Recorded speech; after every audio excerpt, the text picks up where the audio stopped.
Like, you know, when you with your friends and you like depart from your friends and you're telling like, all right, bro, I'm gonna see you later, be safe. You know what I'm saying? We don't say that, we say stay dangerous. Because being safe is like you playing defense, you waiting on something to happen to move. You know what I'm saying? It's like, nah, we dangerous. We playing offense, you know what I'm saying? Intro. What's up? What's up, man? What up? You know who it is. This is episode 3, volume 1, episode 3 of the Super Flow Bro podcast. I am your host, Marcus Flowers. And I am Morgan Flowers. Make sure, well, before we begin, thank you if you've already subscribed, followed, and liked us on Facebook, Twitter, Instagram, and YouTube. We greatly appreciate that. If you haven't, please make sure that you do. And on all social media platforms, I am one Marcus Flowers. And I am at Metro Meta on Twitter. All right, and so let's just hop right in. So let's go to the front porch. So you want to talk about Pokemon Let's Go and their announcements? Yeah, this week has actually been sort of like a little mini E3, if you've Right. been paying attention. Okay. And they just recently announced that Mega Evolution is coming to Pokemon Let's Go Pikachu and Let's Go Evee, which is pretty exciting. People didn't think it was going to come. Yeah. And there's been some trademark filings that suggest that we're actually going to get new Megas for these games. So they're really doubling down and trying to get people to get them and getting them hype, you know, because the community's still pretty split on whether they like the game or don't like the game. I still feel like it's a cash grab. It's a quick cash grab before the game that comes out next year. Yeah, the game that comes out next year is going to be the big thing. I think what they're trying to do, and they've been doing this with their mobile efforts, Nintendo's been doing this with their mobile efforts, is they'll put out a game before another game came out. Like they put out Mario Run before Super Mario Odyssey.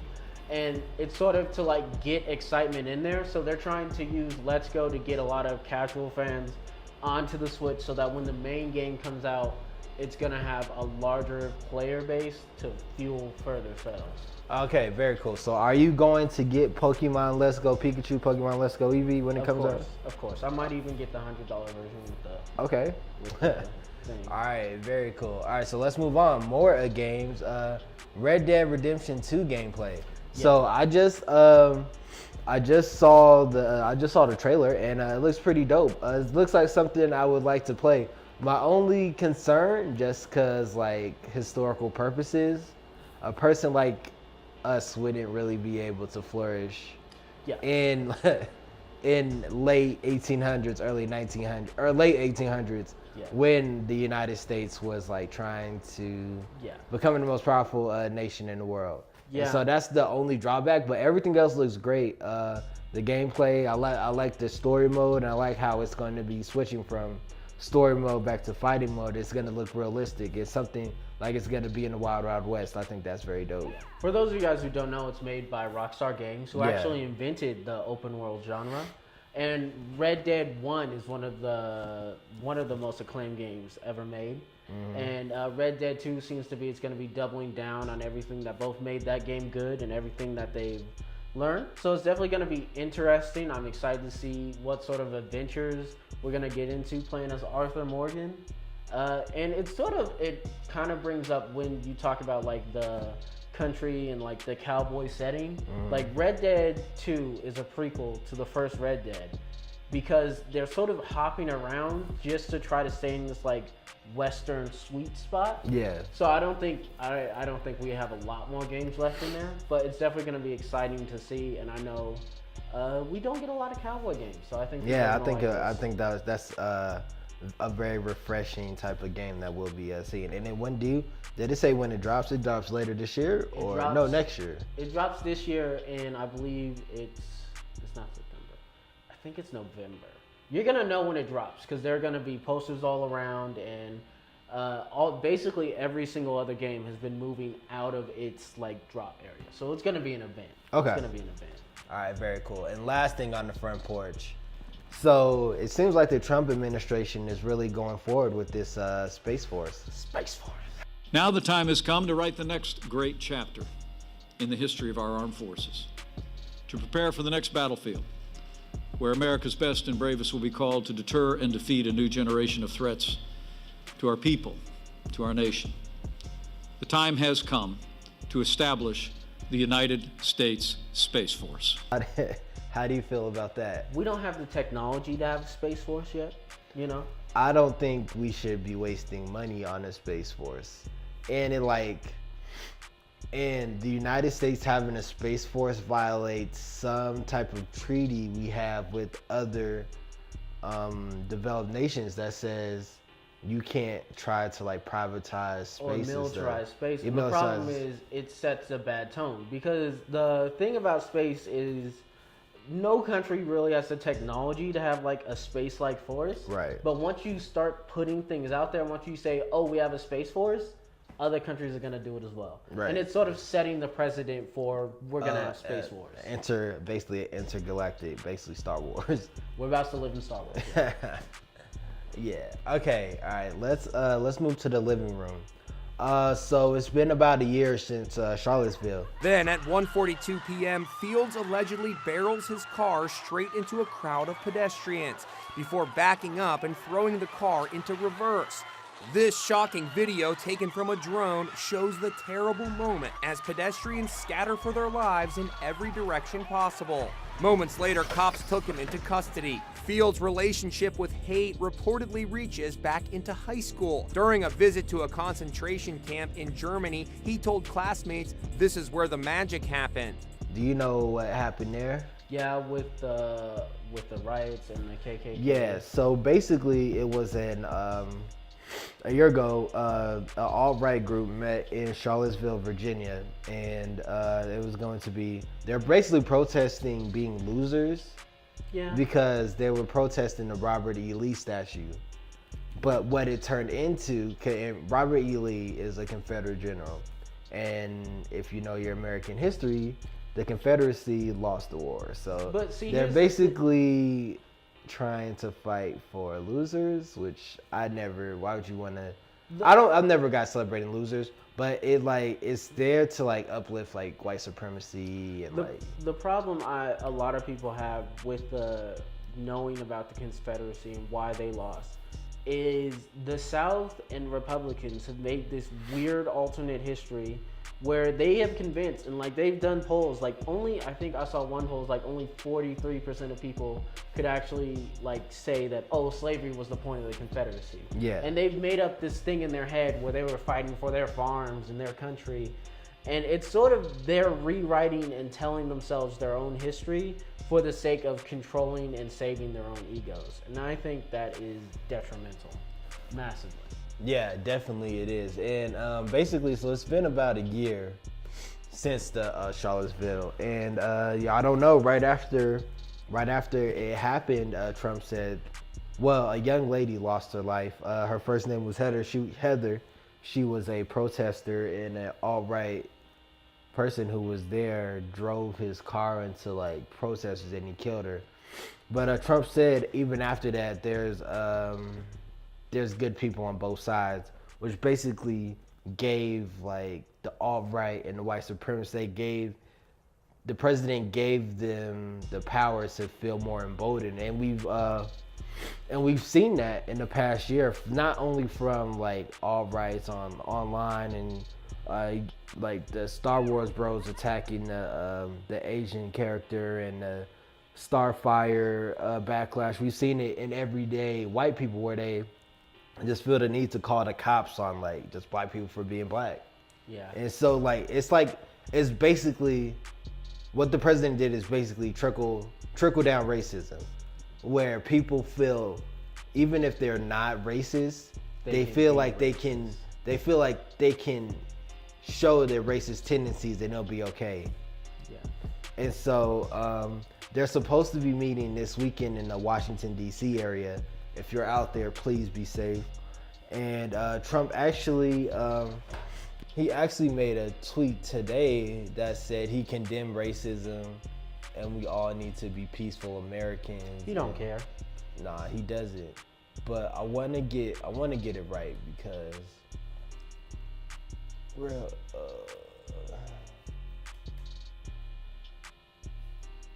sorry guys, did not have this pulled up. Nah, it's cool. Dang, so he's still tweeting. Oh God. Someone take his phone. Someone take his phone, please. Okay. Look at this. He's Ridiculousness. tweeted. Oh, I thought he was on vacation. Okay, so I found it. He said the riots in Charlottesville a year ago resulted in senseless death and division. We must come together as a nation. I condemn all types of racism and acts of violence. Peace to all Americans. He ain't And right all is all caps. But the damage is done now. And although Twitter has like become his official platform to like make announcements and the stuff he's doing, it doesn't matter because like he says one thing online, but he says the exact opposite in an interview 30 seconds later, a minute later, a month later. So He's not a consistent individual. He's no, always he's not. shifting. He's and very changing. flip-floppy. And so it's kind of hard. It's like at this point, I don't think the United States will ever get rid of racism Probably not. because it's in the fabric of American history. And in order to try to peel back that hurt and that pain, it's going to make people uncomfortable. And like I said last week, people do not like being uncomfortable. And so seeing that, it's just, it'll never change. It won't. So yeah, but moving on, more Trump is. So, do you know who Omarosa is? Originally who she was? I know she was on Celebrity Apprentice. Okay, so she was a contestant on Trump's Celebrity Apprentice. And on the Celebrity Apprentice, she was like, I actually liked The Apprentice. It was a fun show. She was like this like hard, I don't want to say hard-headed. She was very stuck to her guns, and that's why Trump liked her. But she has a book coming out called Unhinged later, when this podcast releases. But she told NPR that she heard Trump's N-word tape, and it contradicts her own tell-all book. So basically, her book is about, she was a part of Trump's campaign as a political aide to talk to black people.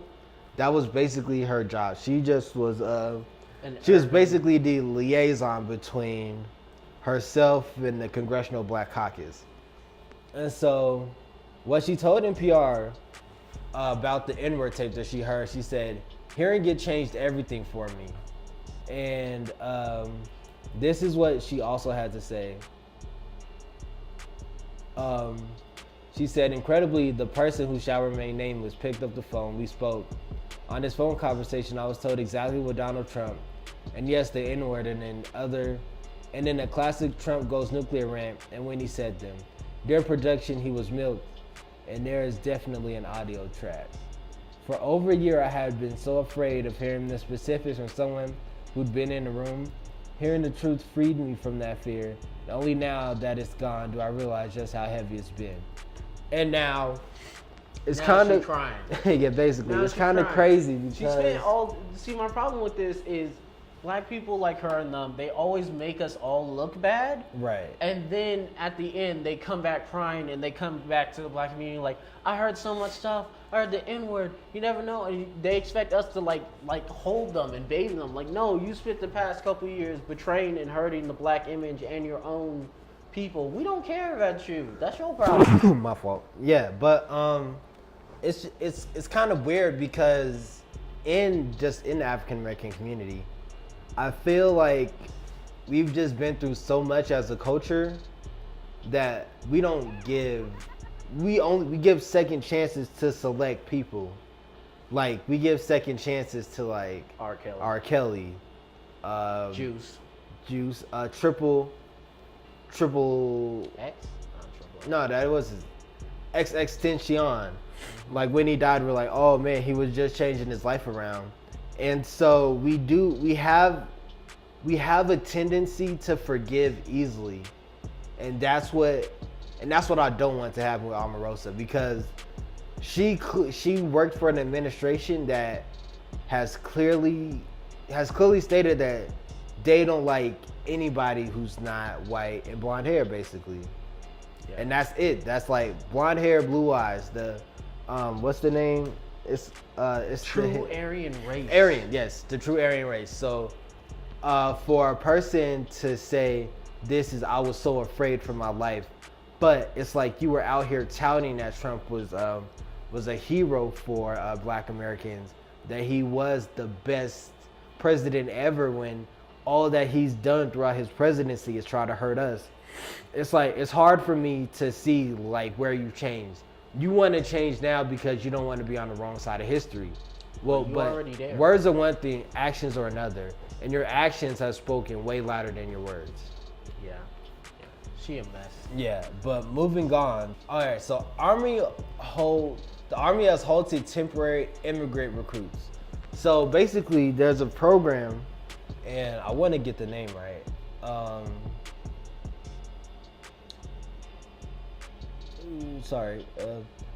MAVNI was basically a program that gave immigrants a path towards full citizenship. But back in July, the Pentagon said, effective immediately, you will suspend processing all involuntary separation actions, says the memo from Marshall Williams, the acting assistant secretary of the Army for Manpower and Reserve Affairs. And it's crazy it's just wild to see something like this happen, because we see like throughout American history where many soldiers have gone overseas. Well, even like in World War II, where African American soldiers were overseas dying and risking their lives for America, and they come back home and they're treated worse over here than they were overseas. Yeah. Like and to me it comes to the problem, and a lot of islands have this problem, is they have huge numbers of people who join the Army, but they're seen like second-class citizen.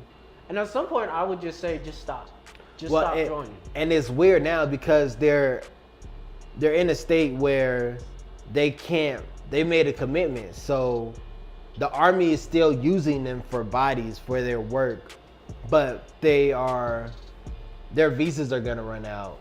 And now that their visas are gonna run out, they're gonna be sent home. And it's just like, we talk about how the military is so great.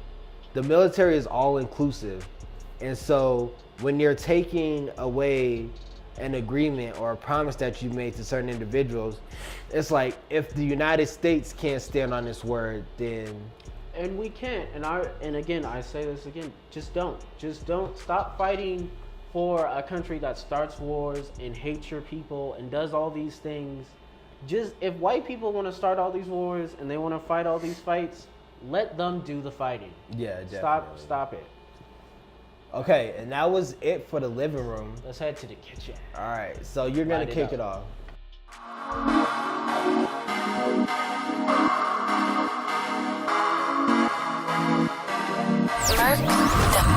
Wait. I just put $100,000 in a trash bag.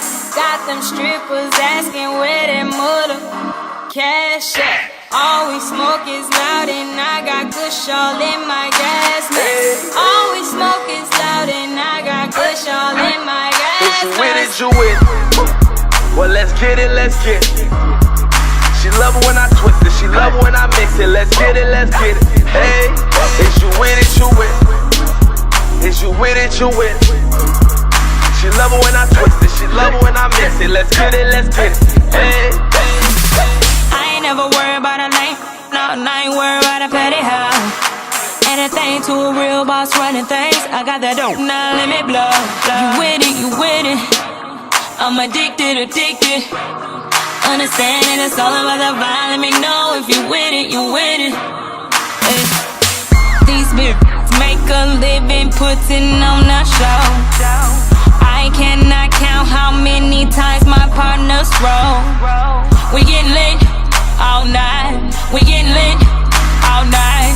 Bank rolls, sky high, bank rolls, sky high. I just put $100,000 in a trash bag. Got them strippers asking where that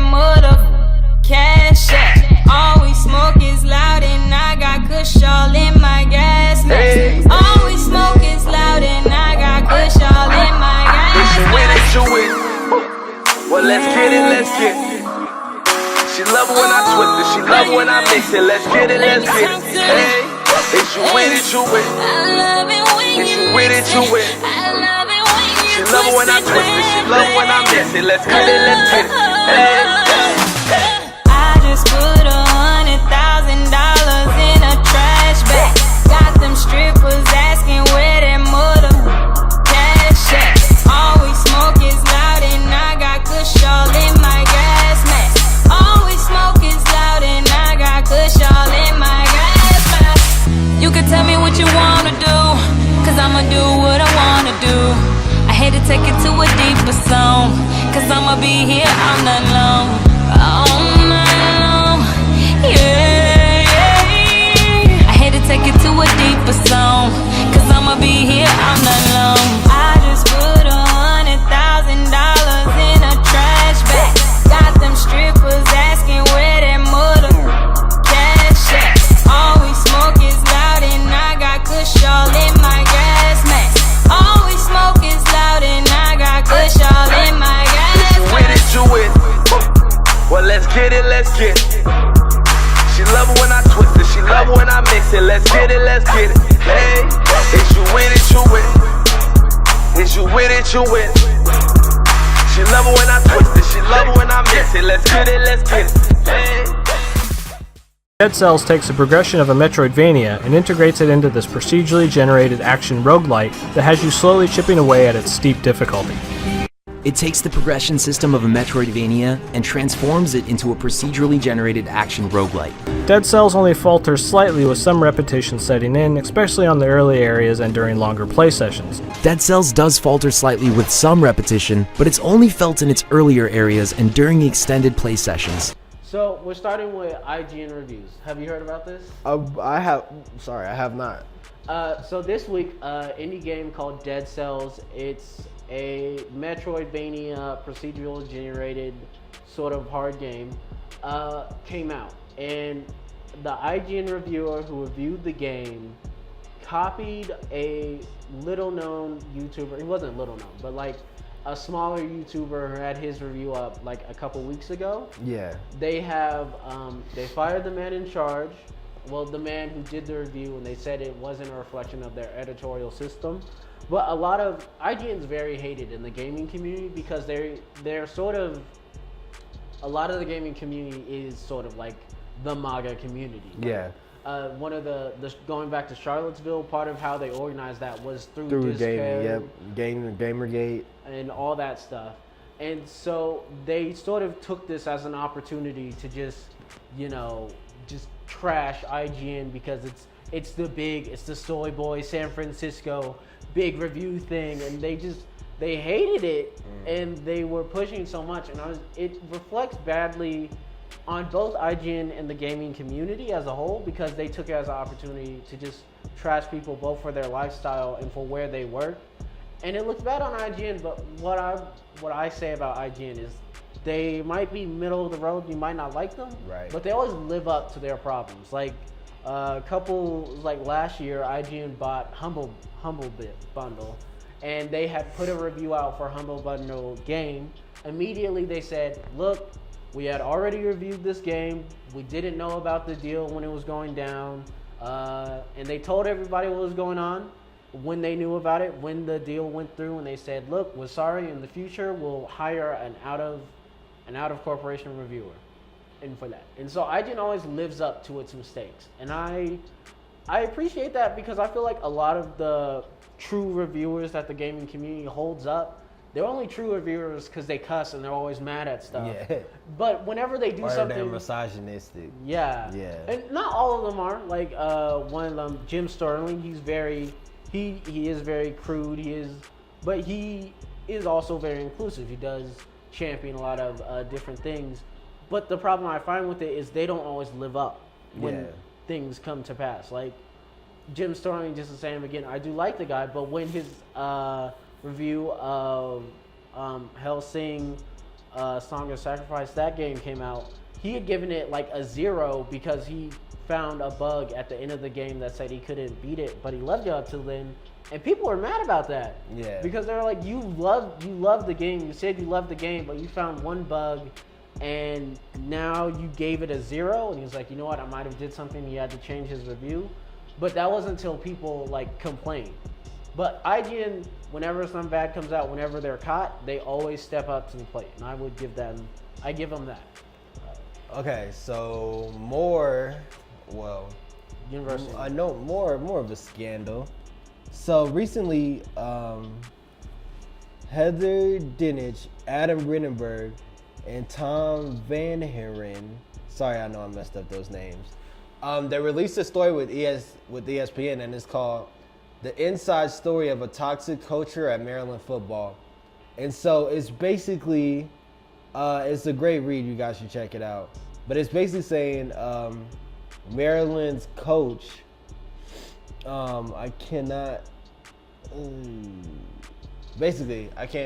Maryland's coach is basically holding a toxic work environment for the kids, and one of the football players died recently from exhaustion. Well, he had a seizure after practice, and he died.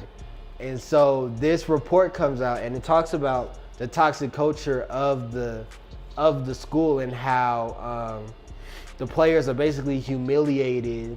Sometimes they're forced to eat until they throw up. Other times when they lose weight. One time there was one player who said that he was overweight, and so for motivation, the coaches made him eat candy bars throughout practice while he watched everybody else work out. And also there's the coach started a champions ring, and that's basically the players who do the best work, who don't stop, who don't quit, who always keep it going. And if you fall, if you're like tired, or if you're dizzy, or if you can't make the weight, you're kicked out of that champion circle. And the coach basically humiliated the kids because he told some of the kids that they're stealing because they're getting free scholarships, but they're not that good. He called them all types of names. And it wasn't just the coach, it also was the strength and conditioning coach. And he was the main culprit. And so it was him, and the coach was just standing behind him.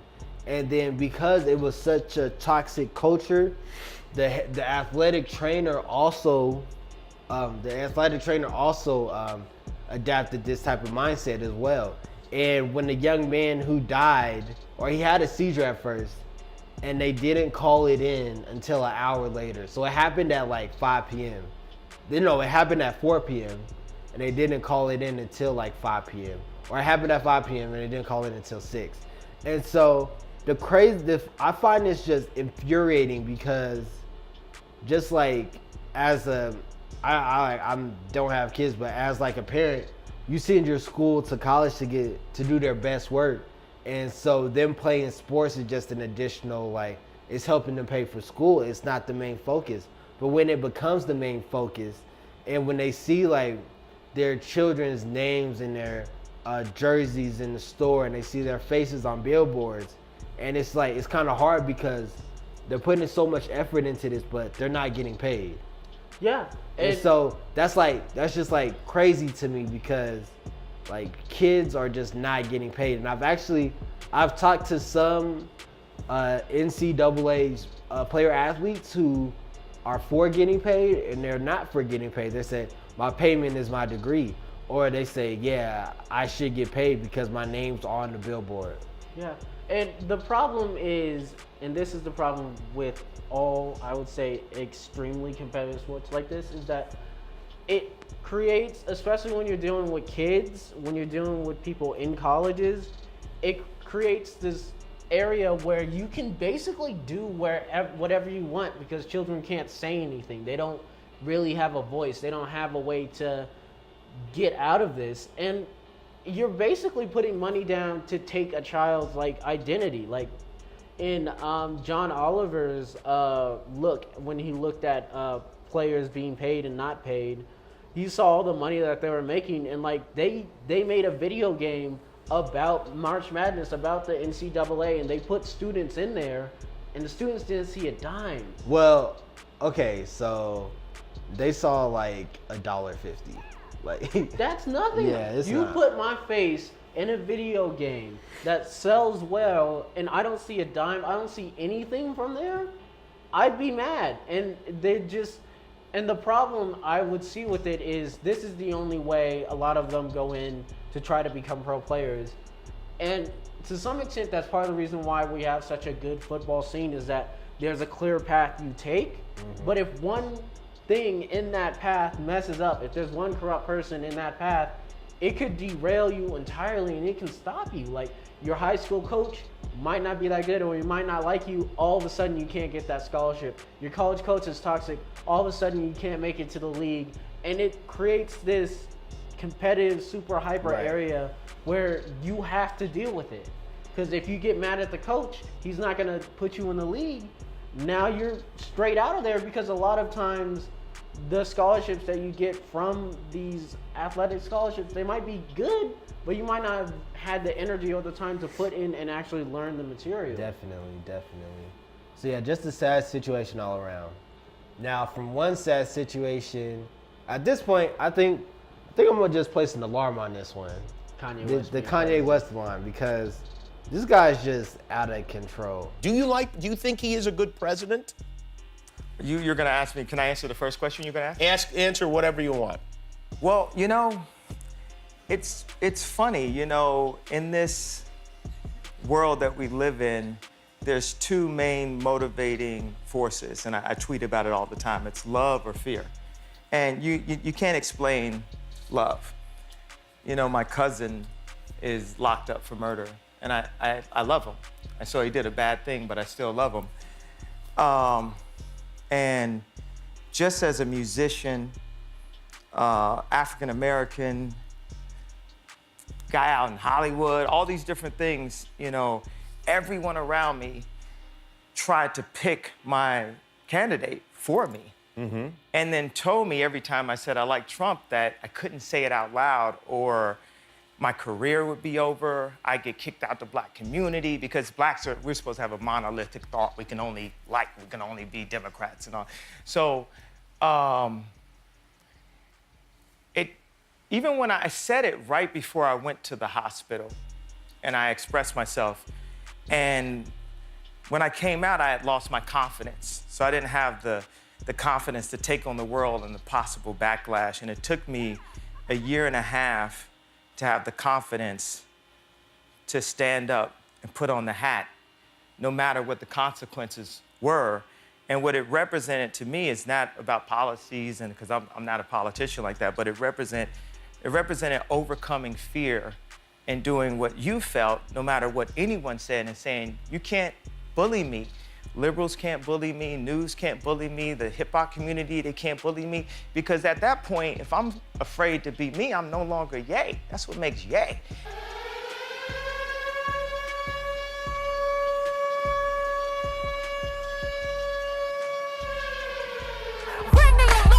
So, before we get into like Jimmy Kimmel shutting him down, him and legendary DJ Clark Kent dropped a song called XTCY.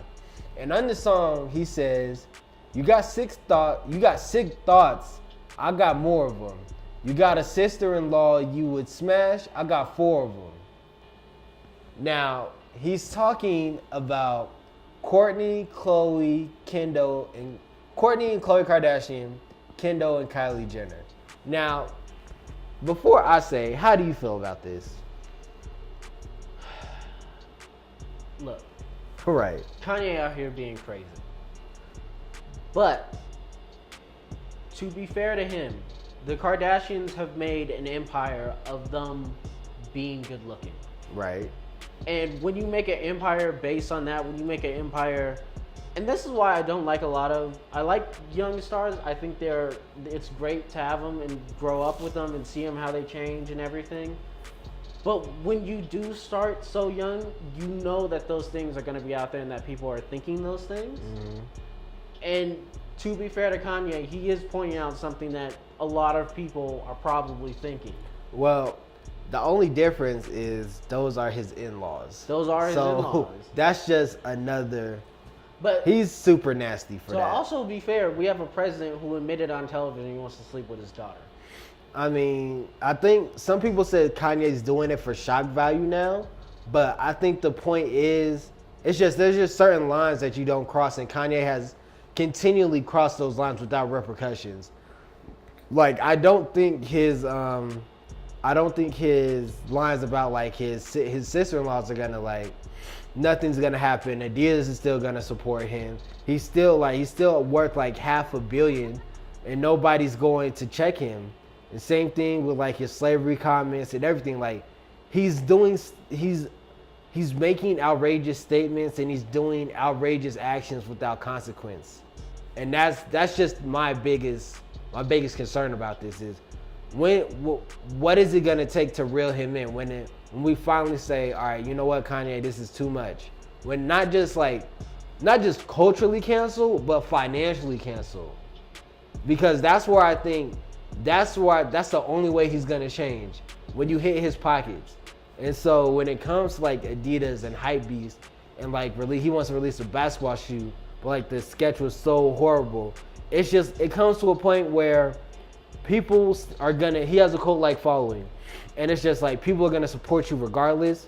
And until he starts hurting financially, that's where I think the change will come. Yeah, it's gonna be hard though. It's gonna be hard.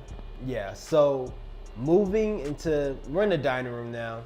So have you heard about this Alex Jones situation? I have. Well, as a person who, you actually use YouTube more than me. I do. So how has that how did that news affect you? The thing about YouTube that a lot of people don't get or understand is that YouTube is based on an algorithm. So the more of a certain thing you watch, the more you're going to see of that thing. So I never really saw, the interesting thing about YouTube is it's sort of split in the communities. I'm in the more gaming, narrative community. Yeah. So I don't really see a lot of his content. Right.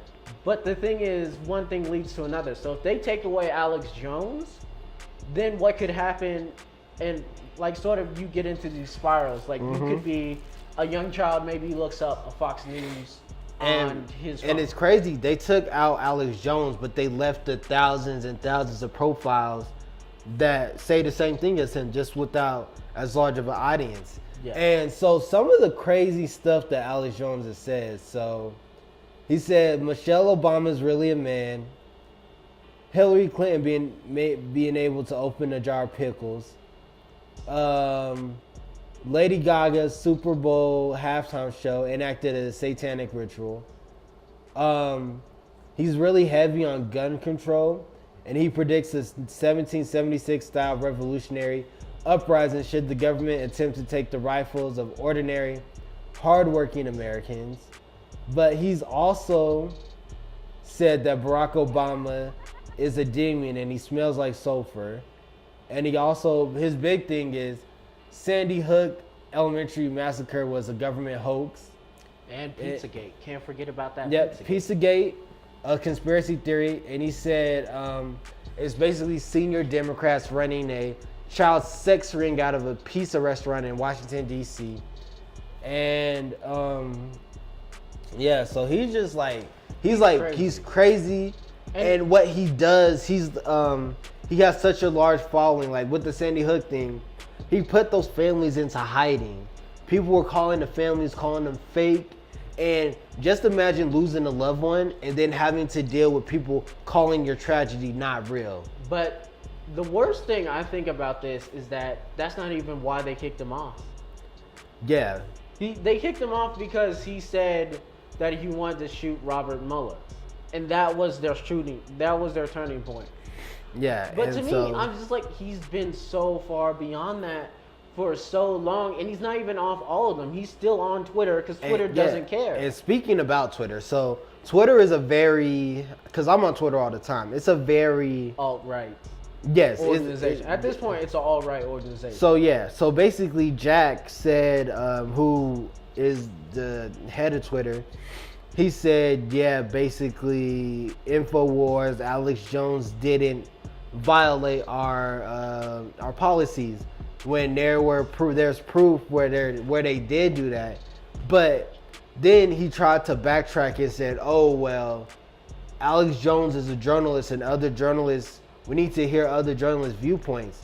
And at that point, it's clear to see that you don't care about the communities that Alex Jones affects. Or hurts. And Yes. it's a problem. It's a massive problem. He I don't know what is gonna take for him, because the dangerous thing about Alex Jones is that he's never gonna go away. And even if he does, he's just gonna be replaced. Yes. It's like Hydra, cut off one head, two more appear.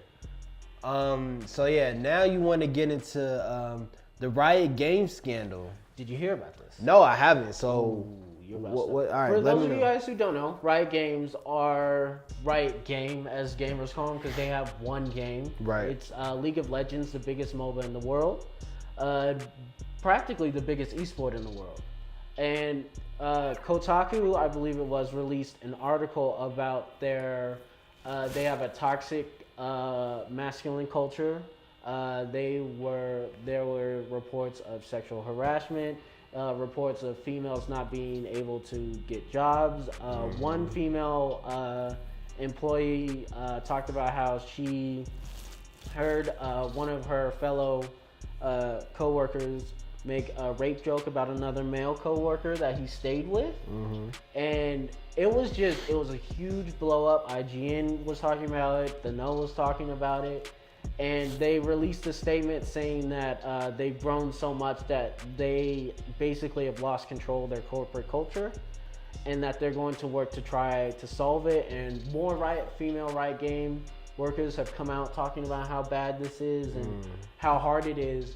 And I think the problem, a lot of it is also the gaming community, which, again, as we talked about, does have those elements of people who they don't care and they don't see a problem with all these things. And I remember when I was looking at the IGN video about it, like one of the very first comments I saw was, so is this just another news story run without any evidence, or just with people talking like they don't care because, oh, a female just said something, it must not be a problem. But and this also comes into the problem with these huge organizations, with these huge corporations who make games. Because when you talk about things like Riot Games, when you talk about things like Ubisoft and Bethesda, and you're talking about those big AAA developers, you're talking about teams of thousands of people all around the world, and it's very hard for corporations to control all of that. Yeah, it is. And also talking about corporate culture, it's very hard to make a corporate culture. Like, it is. You have to grow up in it, and you have to make it when you're making the corporation, and then you have to keep it along. Like, I think really the only corporation that I've seen that probably does have a very good, at least corporate culture from outside perspective, is maybe like Ubisoft, who does they do have a good culture. They pride themselves massively on